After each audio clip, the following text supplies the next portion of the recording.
How to update YouTube on Xiaomi TV. Updating the YouTube app on a Xiaomi TV ensures you have the latest features and bug fixes. Most Xiaomi TVs run Android TV or Patchwell OS, making the update process simple via the Google Play Store.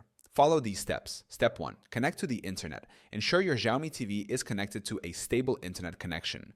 Go to Settings Network Wi-Fi or Ethernet and verify the connection. Step 2. Open the Google Play Store. Press the Home button on your Xiaomi remote. Navigate to and select the Google Play Store from the menu. Step 3. Locate the YouTube app.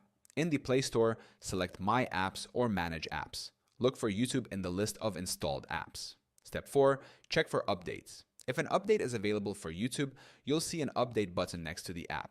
Select Update and wait for the process to complete. Step 5. Enable automatic updates. Optional.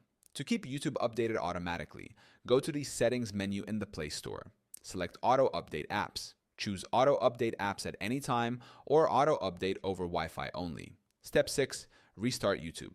Once the update is complete, open the YouTube app to verify the latest version is installed. Restart your Xiaomi TV if the app doesn't launch properly after the update. Step 7. Reinstall YouTube if update fails. If you encounter issues updating, uninstall the YouTube app via Settings Apps YouTube Uninstall. Reinstall the app from the Google Play Store. By following these steps, you can easily update YouTube on your Xiaomi TV and enjoy its latest features.